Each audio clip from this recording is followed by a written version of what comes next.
एक 8 साल के बच्चे की मां मर जाती है। एक दिन उसके पापा ने पूछा कि बेटा, तुझे अपनी नई मां और मरी हुई मां में क्या फर्क लगा? तो वो लड़का बोला, मेरी नई मां सच्ची है और मरी हुई मां झूठी थी। ये सुन के उस आदमी को झटका सा लगा और वो बोला, क्यों बेटा, ऐसा क्यों लगता है? जिसने तुझे जन्म दिया वो झूठी और कल आई हुई मां सच्ची क्यों लगती है? लड़का बोला, जब मैं मस्ती करता था तब मां कहती थी, अगर तू इसी तरह मस्ती करेगा तो तुझे खाना नहीं दूंगी। मैं फिर भी बहुत मस्ती करता और वो मुझे पूरे गांव से ढूंढ कर लाती, अपने पास बैठाकर अपने हाथों से खाना खिलाती थी। और ये नई मां कहती है, अगर तू इसी तरह मस्ती करेगा तो तुझे खाना नहीं दूंगी। और सच में उसने आज मुझे 3 दिन से खाना नहीं दिया।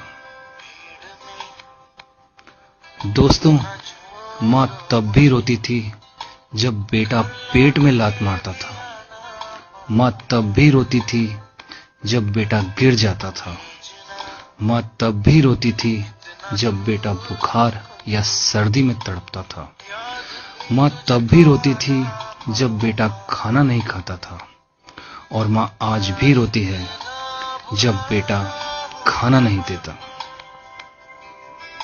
इस मैसेज को इतना फॉरवर्ड करो कि मां कभी भूखी ना सोए और उसकी आंख से एक कतरा आंसू ना आए। दोस्तों, वो भी क्या दिन थे, मम्मी की गोद और पापा के कंधे। न पैसे की सोच, न लाइफ के फंडे, न कल की चिंता, न फ्यूचर के सपने। अब कल की है फिक्र और अधूरे हैं सपने। मुड़कर देखा तो बहुत दूर हैं अपने। मंजिलों को ढूंढते कहां खो गए हम, आखिर इतने बड़े क्यों हो गए हम? दिन भर काम के बाद पापा पूछते हैं कि कितना कमाया। वाइफ पूछेगी कितना बचाया। बेटा पूछेगा क्या लाए। लेकिन मां ही पूछेगी, बेटा कुछ खाया? अगर आप फ्री हो तो इस मैसेज को इतना फैलाओ जितना आप अपनी मां से प्यार करते हो। एक मैसेज मां के नाम। Love you maa, love you, love you, love you maa. Thank you friends.